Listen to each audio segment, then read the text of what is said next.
శ్రీ సాయినాథాయ నమః. శ్రీ సాయి సచ్చరిత్రము 49వ అధ్యాయం. హరి కానోబా, సోమదేవ స్వామి, నానాసాహెబ్ చాందోర్కర్ కథలు. వేదములు, పురాణములు బ్రహ్మమును లేదా సద్గురువును సరిగా పొగడలేవు. అట్లయినప్పుడు మా వంటి మూర్ఖులు సద్గురువుగు సాయిబాబాను ఎట్లు వర్ణించగలరు? ఈ విషయములో మాట్లాడక ఊరుకునటయే మేలని తోచుచున్నది. మౌనవ్రతమును పూనుటయే సద్గురుని స్తుతించుటకు తగిన మార్గమని తోచును. కాని సాయిబాబా సుగుణములను చూచినచో మా వ్రతమును మరచి మమ్ములను మాట్లాడునట్లు ప్రేరేపించును. మన స్నేహితులు గాని బంధువులు కాని మనతో లేకున్నచో మంచి పిండి వంటలు కూడా రుచింపవు. కాని వారు మనతో ఉన్నచో ఆ పిండి వంటలు మరింత రుచికరములగును. సాయి లీలామృతము కూడా అట్టిదే. దీనిని మనం ఒంటరిగా తినలేము. స్నేహితులు బంధువులు కలిసినచో చాలా బాగుగా నుండును. ఈ కథలను సాయిబాబా ప్రేరేపించి వారి ఇష్టానుసారము మాచే వ్రాయించెదరు. వారికి సర్వస్వ శరణాగతియునర్చి వారి యందే ధ్యానము నిలుపుట మా కర్తవ్యము. తీర్థయాత్ర, వ్రతము, త్యాగము, దానముల కంటే తపస్సు చేయుట గొప్ప. హరిని పూజించుట తపస్సు కంటే మేలు. సద్గురుని ధ్యానించుట అన్నిటికంటే మేలు అయినది.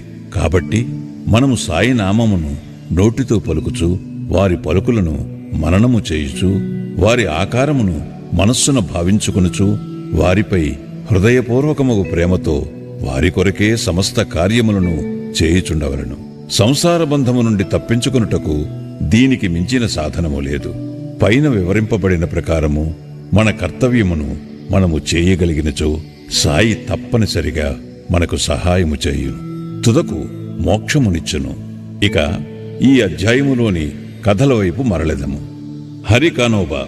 హరి కానోబాయను బొంబాయి పెద్ద మనుషుడొకడు తన స్నేహితుల వల్ల బంధువుల వల్ల బాబా లీలలు అనేకములు వినెను.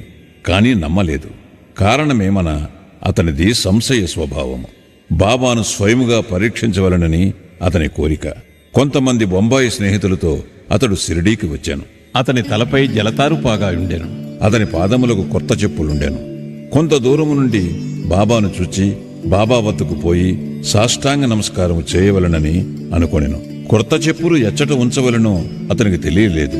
చెప్పులు మసీదు ముందొక మూలన పెట్టి బాబా దర్శనమునకు పోయెను. బాబాకు భక్తిపూర్వకమైన నమస్కారము చేసి ఊదీని ప్రసాదమును బాబా చేతి నుండి అందుకుని తిరిగి వచ్చాను. మూలకు పోయి చూచుసరికి చెప్పులు కనిపించలేదు. చెప్పుల కొరకు వెతికెను. కాని నిష్ప్రయోజనమయ్యాను. చాలా చికాకు పడుచు బసగు వచ్చెను. అతడు స్నానము చేసి పూజ చేసి నైవేద్యము పెట్టి భోజనమునకు కూర్చుండెను. కాని తన చెప్పులు కూర్చియే చింతించుచుండెను. భోజనానంతరము చేతులు కడుగుకునుటకు బయటకు వచ్చాను. ఒక మరాఠీ కుర్రవాడు తన వైపు వచ్చుట చూచాను. ఆ కుర్రవాని చేతిలో ఒక కర్ర ఉండెను.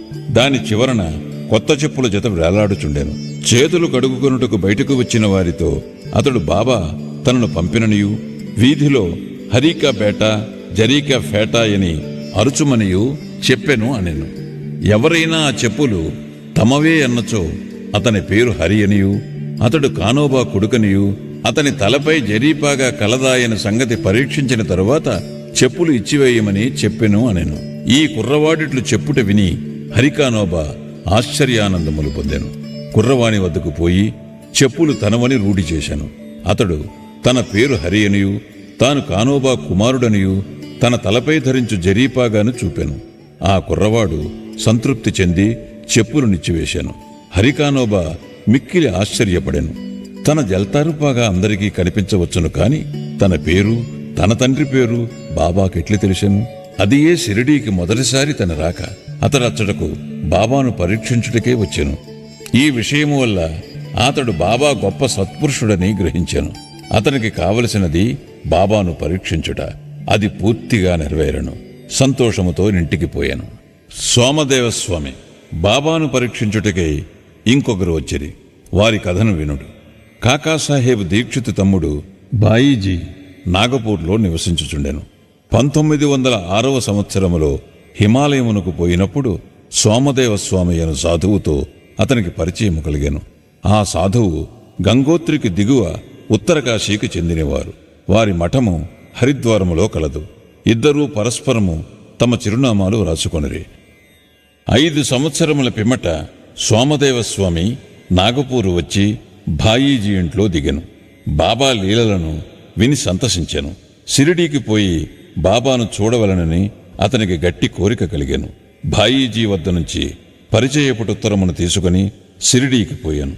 మన్మాడు, గోపర్గాం దాటిన పిమ్మట టాంగా చేసుకుని షిరిడీకి పోవుచుండెను. షిరిడీ సమీపమునకు రాగా మసీదుపై 2 పెద్ద జెండాలు కనిపించాను. సాధారణముగా యోగులు వేర్వేరు వైఖరులతోనూ వేర్వేరు జీవన పద్ధతులతోనూ వేర్వేరు బాహ్యాలంకారములతోనూ ఉందురు. కాని ఈ పై గుర్తులను బట్టి ఏ యోగి యొక్క గొప్పతనమును కనిపెట్టలేము. సోమదేవస్వామికి ఇదంతయు వేరే పంథాగా తోచాను. 2 పతాకములు ఎగురుట చూడగానే తనలో తాను, ఈ యోగి జెండాలు ఎందేల మక్కువ చూపవలెను, అది యోగికి తగినది కాదు. దీనిని బట్టి ఈ యోగి కీర్తి కొరకు పాటుపడుచున్నట్లు తోచుచున్నది అనుకొనెను. అట్లు ఆలోచించుకుని షిరిడీకి పోవుట మానుకొన నిశ్చయించినట్లు తనతోనున్న ఇతర యాత్రికులకు చెప్పాను. వారతనితో ఇట్లనిది, అట్లయిన ఇంత దూరం వచ్చితివేలా?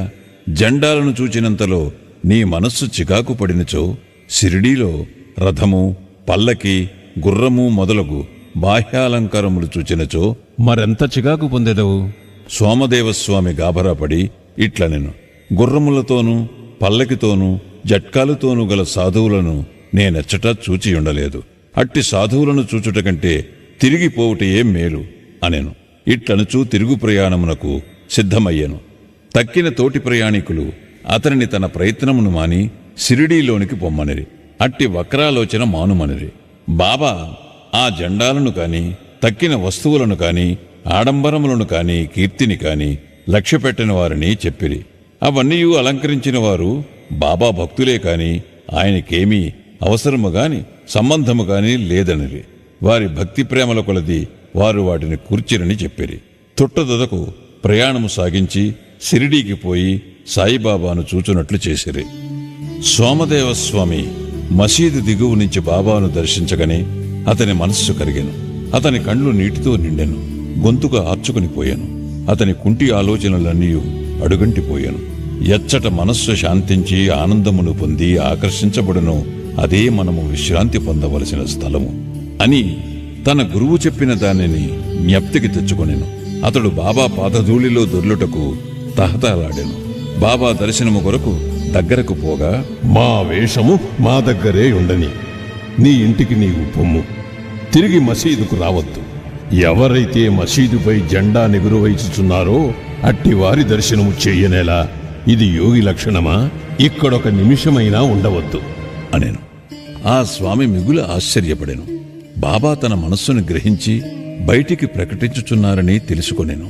అతడెంత సర్వజ్ఞుడు, తాను తెలివి తక్కువవాడనియు బాబా మహానుభావుడనియు గ్రహించాను. బాబా కొందరిని కౌగులించుకొనుట, కొందరిని ఆశీర్వదించుట, కొందరిని ఓదార్చుట, కొందరు వైపు దాక్షిణ్యముతో చూచుట, కొందరు వైపు చూచి నవ్వుట, ఊదీ ప్రసాదమును కొందరికిచ్చుట, ఇట్లు అందరినీ ఆనందింపచేసి సంతృప్తిపరచుట చూచి తననొక్కరినే ఏల ఇంత కఠినముగా చూచుచుండెనో అతనికి తెలియకుండెను. తీవ్రముగా ఆలోచించి బాబా చేయునదంతయు తన అంతరంగమున ఉన్న దానితో సరిగా నుండెనని గ్రహించాను. దానివల్ల పాఠము నేర్చుకుని వృద్ధి పొందుటకు యత్నించవలనని గ్రహించాను. బాబా కోపము మారురూపముతోనున్న ఆశీర్వాదమే అనుకునేను. కొన్నాళ్ల పిమ్మట బాబా యందు అతనికి నమ్మకము బలపడెను. అతడు బాబాకు గొప్ప భక్తుడయ్యాను. నానాసాహెబ్ చాందోర్కర్.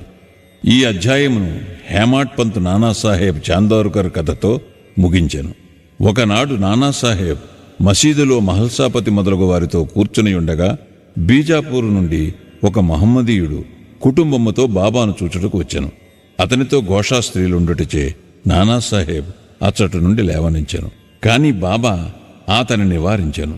స్త్రీలు వచ్చి బాబా దర్శనము చేసుకునేరి. అందులో ఒక స్త్రీ ముసుగు తీసి బాబా పాదములకు నమస్కరించి తిరిగి ముసుగు వేసుకునెను. నానాసాహెబ్ ఆమె ముఖ సౌందర్యమును చూచి మరల చూడగోరెను. నానా యొక్క చాంచల్యమును చూచి స్త్రీలు వెళ్లిపోయిన పిమ్మట బాబా నానాతో ఇట్లనెను, నానా, అనవసరముగా చికాకు పడుచుంటివేలా? ఇంద్రియములను వాని పనులను చేయనిమ్ము. వానిలో మనము జోక్యము కలుగు చేసుకొనకూడదు. దేవుడు ఈ సుందరమైన ప్రపంచమును సృష్టించియున్నాడు. కాన అందరినీ చూచి సంతసించుట మన విధి. క్రమముగాను మెల్లగాను మనస్సు స్థిరపడి శాంతించును. ముందు ద్వారము తెరుచుకుని ఉండగా వెనుక ద్వారము గుండా పోనేలా మన హృదయము స్వచ్ఛముగా ఉన్నంత వరకు ఏమీ దోషము లేదు. మనలో చెడ్డ ఆలోచన లేనప్పుడు ఇతరులకు భయపడనేలా నేత్రములు వాని పని అవి నెరవేర్చుకునవచ్చును.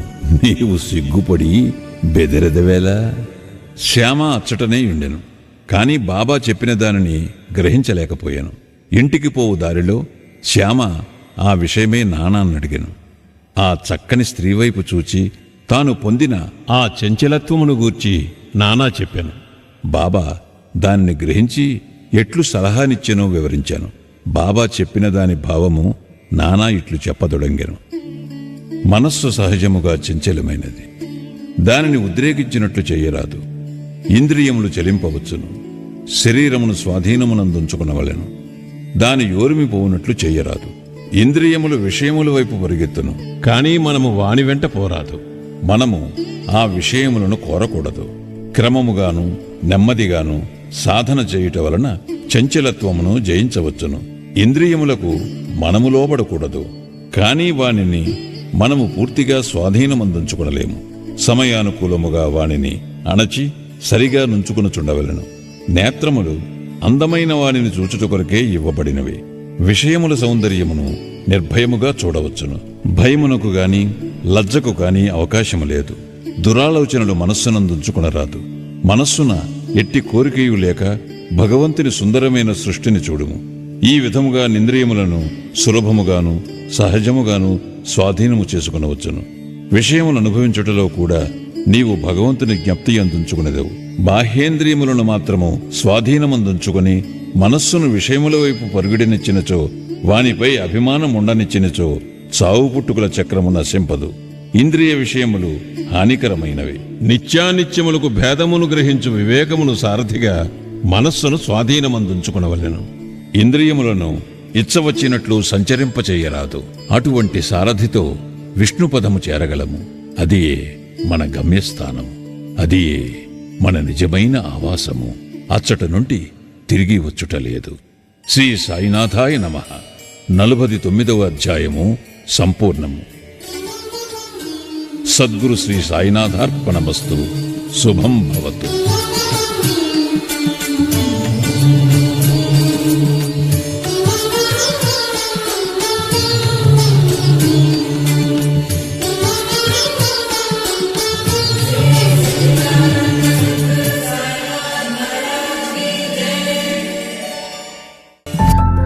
Thank you for watching. Like చేయండి, షేర్ చేయండి, సబ్స్క్రైబ్ చేయండి for more videos. Tiny Ways.